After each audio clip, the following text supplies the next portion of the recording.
IVC, Dale Gate 433, back with another video. This is a finds video. I had hoped to do this over the weekend, but kind of ran out of time. So it's Monday morning. My wife's on school holidays, so I'll keep this quiet. She's not up yet. And I'm just getting ready. I'll start working a bit, so I'll just do this before work. It may be a longish one. I'm going to do one of my finds videos. I've done this before, where I'm going to try and show I think a dozen things, all different types of thing, for a bit of variety. So let's get on with it. First up is a book. This is a book, it's from last year actually. But I bought it earlier this year and read it earlier this year, and it's, sorry, I just want to find a page. It's Good Pop, Bad Pop by Jarvis Cocker. So this is an autobiography by Jarvis. So Jarvis Cocker, you know, speaks well on the radio and interviews, and writes in a very accessible way. And this, sort of the theme of this is, this is a kind of crawl space, attic space, I think in his parents' home, that he has dumped paraphernalia and items over the years, and he's sort of themed this book around picking some of those items and telling a story that takes you through his sort of childhood through to just before pulp broke, so some of his early battles and travails in making it in the music business, up to the point before pulp, if you like, had success. So it's an autobiography, but doesn't cover the pulp success years, but very, very interesting. As I say, he writes very well, it's very accessible, very amusing, and he uses the kind of the items, which can be trivial little items that trigger a memory or a story, very well. So I really enjoyed this. So yeah, that's Jarvis Cocker, Good Pop, Bad Pop. Okay, that's a book. Now a DVD, and I got this yesterday morning at the car boot sale. I bought a few, didn't get any records yesterday, but I got a few DVDs and a few CDs. This, I wasn't aware of this.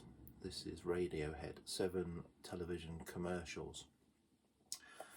And I'm not really sure what this, I don't remember this at the time, or what this is about. So this is seven videos basically from the sort of Radiohead's OK Computer period. It came out in '97, I think. A few of them maybe were from the band, and yeah, so strange concepts. So it's the obviously it's the videos. The videos were everywhere at the time. I remember MTV. It felt like every other video was a Radiohead video, particularly when the sort of OK Computer was really, really successful. But yeah, I think this could have been more. It's like 7 videos. It's 30 odd minutes. But there were other videos that are, I think, you know, from other songs, I think had videos that aren't on here, and there could have been extras or something. So I watched it. It was interesting. Took me back, as I said, to the time when I thought, blimey, I remember those just being everywhere and getting quite, you know, fed up with them, to be honest. Yeah, interesting all the same. That was only 50p, so it may disappear again. Next up, a cassette. This is a new cassette I bought. It's by an artist called Ogle, I think it is, and Elsewhere is the title. This is on the Preston Capes label, the 14th release on that label. So this is a sort of a subsidiary of Woodford Hall's. I've been buying quite a few Woodford Hall's tapes over the years, the last 2 or 3 years anyway. And yeah, so he started a couple of new imprints, a folk one, which I bought a 7-inch single from, and this, which, so Woodford Hall's itself is kind of typically your kind of synth ambient stuff, and I really enjoy a lot of that. Preston Capes is kind of like a bit more out there, stuff that's a little bit more avant-garde, a little bit more experimental, a little bit more challenging, and so hence not normally my thing. I'm pretty like the melodic stuff, or even my kind of droney stuff. I don't like anything that's too challenging. But this sounded quite interesting. I gave it a listen. So it's my first. Yeah, it's kind of, I like the picture of the flats on the front. Yeah, it's kind of quite blippy bloppy synth and sounds. So yeah, so say not very smooth and melodic, quite angular, but say quite interesting. So enjoy picking that up. Okay, that's a cassette. Let's do a CD now. This is a sort of, I guess, a mini CD box, I suppose. Certainly, it's a fat box. So yeah, so I've got a couple of, this is Donovan. I've got a couple of Donovan comps. His original best of that he put out in sort of '69, I think, or late '60s anyway, and one from the '70s that's 20 hits that kind of spans '60s through to early '70s. And I really enjoyed. I played that the other day, and I really enjoyed. Well, a few months ago, I really enjoyed it. And so this has been on my want list for a long time, actually. And I sort of went back and sort of actively sought it out. The reason I hadn't bought it before, it does go for quite a lot of money. So this is Donovan, Breezes of Patchouli, and it's a 4 CD set that covers his studio recording '66 to '69. So it's got the full albums of Sunshine Superman, Mellow Yellow, Hurdy-Gurdy Man, Barabba Jaggle, A Gift from a Flower to a Garden, and then a whole CD of associated recordings and sort of outtakes and stuff like that. So yeah, it came out in 2013 originally, and I guess there weren't that many of them, and it's sort of typically been going for about £40, but I managed to get this for £20, so I was happy with that, and I've been working my way through it. I've done 3 of the discs, which are mainly the albums, and just brought home to me, you know, Donovan kind of, I don't know, typically gets dismissed as an artist, and I mean, in the UK as well, these albums were typically all released in the US, but not released in the UK at the time for some reason. And yeah, but having gone through the albums, I already had Sunshine Superman on CD, so I was familiar with that. But the others, yeah, some really strong material, consistently strong material, consistently enjoyable, really lovely feel to it. So yeah, so I may say I don't need to now, but I may seek out some of the albums if I see them at fairs. I'm not going to actively seek them out, but if I come across them for a good price, I might pick them up on vinyl. But yeah, really enjoying that. Okay, now on to some vinyl. 7-inch. We'll start with the 7-inch. I picked this up last week. What came last week. So this is Hanford Flyover. Holly and Josh Bowler, couple I've picked up. I've had an album by them, and I've had a few download and CD, I think a CD as well. So this is a lathe cut, that they was put out on the Fruit de Mer label, but these were the artist copies that they sold on their Bandcamp site, so I picked up, they only had a few, I picked up one, and it's a couple of tracks from an album they've put out this year called Sources, which they only released digitally. I've got it digitally, although I did see, so I bought this, and then I think I saw yesterday on their Instagram feed that they were showing that it's finally been pressed on vinyl. So, and I think these literally are just 2 tracks. So I kind of may not have needed to buy this, but I didn't know that at the time. So, but yeah, nice to have, you know, and support the band anyway. They're a very small band, so yeah, and it's kind of psych. First one is sort of garagey, poppy psych, and then the next one is a bit kind of lusher, trippier.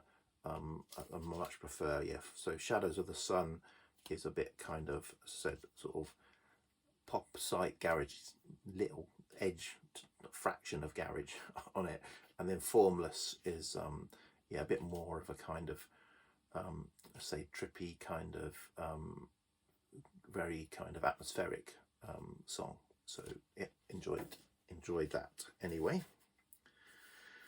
Okay, also on the Freedom Air label, so he's so Keith, who runs the label, has typically has been doing some lathe cuts recently, and typically his releases get massively oversubscribed, even by his members. I'm a member of the label, if you like, and so typically he has to do a draw if people say that they're interested in a record, and he's normally massively oversubscribed, and he has to draw names out of a hat as to whether you get it. And this was the case with this release, and I was lucky enough to be drawn out of the hat. I think he only had 60 copies, and this is an 8-inch, so sort of keeping sort of the different type of thing each time. I've gone from 7-inch, and I'm now doing an 8-inch, and this is a tribute. So the label's done Pretty Things tributes before and a Hollies tributes, but he said, I've never done a Kinks tribute, so this is an 8-inch re-kinked 4-track EP. So FDM Freedom Air plays the Kinks, and it's got to say 4 songs: See My Friends, Do You Remember Walter, Shangri-La, and I Need You, done by different artists. And yeah, most of them are fairly straight ahead covers, so yeah, I prefer if artists make the covers their own. Certainly on the first side, I think they're fairly straight ahead. The second side, they bring a little bit more to it, and I enjoyed the second side more. Yeah, but nice to have. And say Kinks, I was in it, and I was hoping that I got picked out of the hat, and I did. So I'm really happy to have that. Okay, so that's an 8-inch. Now we've got a 10-inch, and this is on clay pipe. So this is a reissue on vinyl for the first time of Clay Pipe's second ever release on the label, Tynam House, which is, as I read a little bit about it, Tynam House is it's the artist and the name of the album, and Tynam House is a bit of a collective, and it's themed around Tynam House in is it Tynam? It might not be Tynam, but the village in Dorset that was commandeered by the military in the Second World War, and was supposed to have been for preparation for combat, and was supposed to have been given back, but wasn't given back until much later, and wasn't made of sort of accessible until the 70s. A lot of bitterness with locals who obviously had their houses and everything taken from them, or taken over. And Tynam House was the sort of manor house that was made a headquarters, and then was kind of used for sort of shooting practice and all of that. And so again, the locals are not happy, and this sort of talks about Tynam House, but it's obviously Francis Castles has done a little booklet to illustrate it with just a few words, and then it's a lovely, again, illustrated, and it's short pieces, field recordings, mainly sort of acoustic, mellotron, really beautiful little pieces, very atmospheric, about, say, reflections on this part of Dorset that was, say, taken over and never really, I think even now, Tynam House itself is not accessible, and it's still part of is within military control, and out of bounds, but so you can't quite see what devastation has happened to it. Anyway, so yeah, so that's that. So that was interesting, and really lovely feel to that as well. Okay, next up, a 12-inch single, and this I'm showing out of interest rather than enthusiasm, shall we say, for the music anyway. So this is Jane Wielding, of the Go-Go's. This is a promo 12-inch single, A promo 12-inch single, 85. Can you tell it's the 80s? This is their debut album. This came from their debut album. So the single itself it's got a nice, say it's a promo, a nice, or rather funny exposure. So it's called Blue Kiss is the main track from the album that's put out on a 12-inch. So this has got Blue Kiss dance mix on side A, Blue Kiss instrumental, and My Travelling Heart, which is also a track from the album. I picked this up at a car boot. There was a few, well, several really nice condition, almost, I think, all looked unplayed 80s album. Nothing exceptional and edgy and interesting. Fairly bog standard 80s. This comes with a press pack. So Sue Skeet's Publicity has written to Jill Chilton at Look Now magazine to talk about this debut album release by Jane Wheedling. So it's very 80s production. I'm not really sure about it as a song, and just to kind of scare you, here's the actual album. So there you go. That is an 80s cover an 80s album, if ever there was one. So if ever there's a contest about show your most 80s, I think I'll be using this. So I've only kind of listened to a bit of the album. I've listened to the 12-inch. Say it's an okay pop song.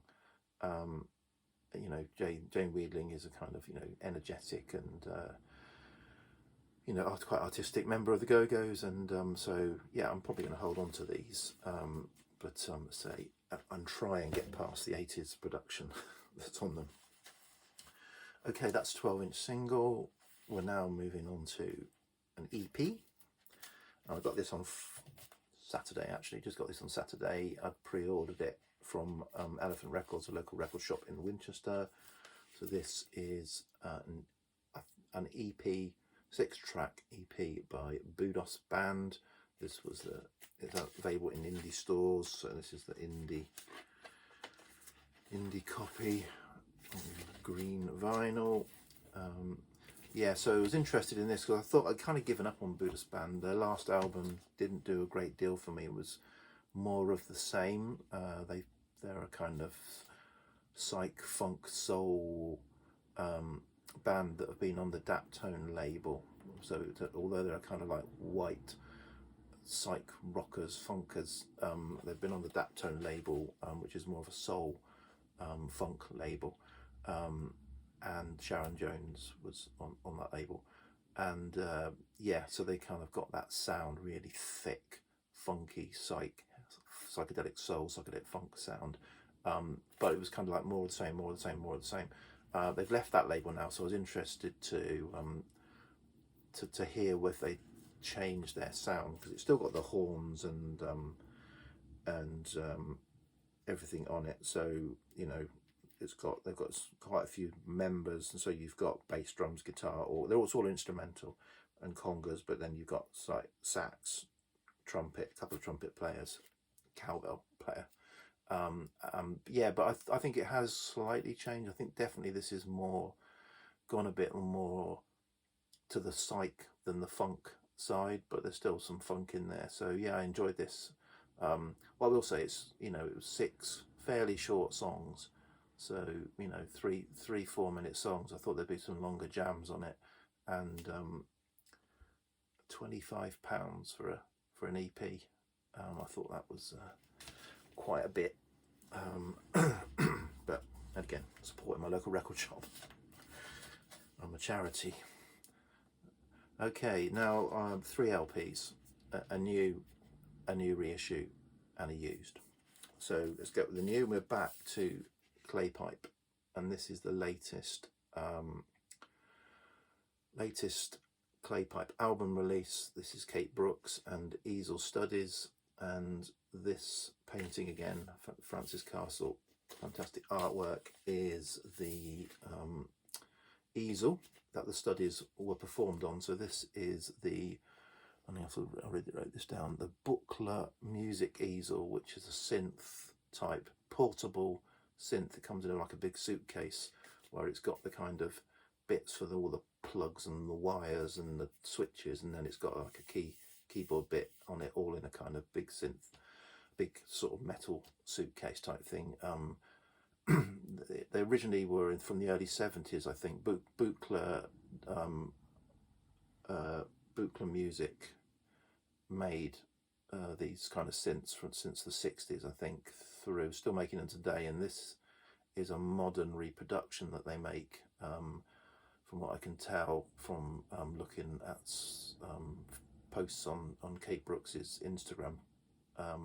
She took delivery a few years ago, 2015 I think, of the Buckler music easel, a modern version of it. They started reproducing them, so they originally came from 73, but now in the sort of 2010s onwards they've started making them again. I think they're about $5,000 each. Yeah, she made this, and this is just beautiful. Again, beautiful sort of exploration of the capabilities of this music easel kind of synth. It's not Moog or Moog. It's but it's kind of a, it's yeah, it's a, what can I don't know. I'm not a musician. It's a synth of type of synth, and it makes a type of sound or set of sounds that you can get out of it. And this is Kate's explorations of what the capabilities of it are. Sorry about that. Right. Next up is a reissue, and this was originally supposed to be, I thought, a Record Store Day reissue. Well, I actually got it before Record Store Day. I ordered it direct from Flashback. So Flashback is Richard Morton Jack's label, Richard Morton Jack of the sort of author, and this is on Sunbeam Records, which is his label, and this is a reissue of 3,000 Years with Otti by Otti Patterson. It's Otti Patterson, isn't it? Yeah, Otti Patterson. And this is a 1969 album that she made. So Otti Patterson was a jazzy blues, more bluesy jazz singer from the late 50s, early 60s, married to Chris Barber. So she's from Northern Ireland, married to Chris Barber, British jazz band leader, very prolific in the 50s and 60s. They were married, so a lot of the stuff she did in the late 50s, 60s was singing, backed by the Chris Barber band, so kind of big band jazz. And then something happened in the early 60s where she had problems with her voice and sort of retired or retreated from performing, and then she was coaxed out in 1969 and given a budget, this on Marmalade, the Marmalade label, to do an album. And she just did a lot of albums. I mean, she wrote or co-wrote a load of record songs, and this is not a lost folk psych classic that I probably kind of thought it was. This is obviously a telling of a story of her, and she's written these songs, performed these songs, and she's had all sorts of sort of performers helping her, and Jim Sullivan and the likes, and done an awful, there's sort of like show tunes and folk tunes and jazzy tunes and bluesy tunes, songs, songs, not tunes, songs on this. So it's very interesting, very varied, and a sort of real timepiece. So this is the record with a nice story. There's the Marmalade label there. They've reproduced it on the sleeve. I'm not going to get that out, and it comes with a bonus 7-inch of a 7. She did put one 7-inch out at the time. So yeah, so that was an interesting listen, as I said, and sort of happened to since then and been aware. If I wasn't aware of it before, I have found an Otti EP from '59. So this is her on the Columbia label, not the Marmalade label, but yeah, nice EP of her doing her more bluesy jazz numbers, original, before she kind of had problems with her voice. So that was interesting. Okay, this is going to be a long one, guys. Last one now is the used find. This is from a record fair from a month or so ago, I think it was. And yeah, I kind of got talked into buying. This is a blind buy that I got talked into. So this is at the Winchester Fair. There's a guy comes over from Holland where he's got a record shop and sells at the Winchester Fair, and his stuff's all over the place and in no particular order and a complete chaotic, and he's normally pricing it and setting it up. But I've talked to him the last few times he's been here, and have a good chat. He's real kind of knows a lot about the kind of, I guess, the DJ scene and funk and soul and stuff like that. So I've had a few records off of him. I've got I've got 3 records off him this time, 4 records off him this time. This one was a blind buy. He said, "Oh, try that, try that, buy that rubbish off me, please." So it wasn't much. I think it was a tenner. Knew nothing about it. It's called, but it looked, it looked like it might be interesting. It's the Lap Effector is the artist, Ban Destry is the title. Not sure when it's from, because on Discogs it hasn't got a year against it. It's quite, they seem to, the first album or material they put out has got 78, so I think this is probably before then, maybe early mid-70s. It was owned by George D before, but this is import, so they're from Martinique, so I guess that's the European connection, why it might have ended up in Holland. What I did notice though, it's got, against whoever had this, against, like, one of the tracks it's got slow, and then it's got hot, and hot written against. So I thought, well, if someone's written hot against some of the tracks, they look like they're, got something going on. Maybe not so much in the middle, in the gatefold, but yeah, I thought I'd give it a try. And it is a mixed affair. So say from Martinique, and there are, it doesn't, I won't say it's funky, but it does get a little bit funked up in places. It's kind of, I don't know, salsa, marimba, but then there's some ballads, and some, it's some instrumental, but it wasn't what I was expecting, but I did enjoy it. So it was a nice blind buy, and say not expensive, so I'm happy to do that every now and again. So yeah, Lap Effector and Ban Destry. Okay, let's stop there. 28 minutes. So I've done 12 things, different things. Still got loads of finds there, but okay. Cheers, VC. Bye.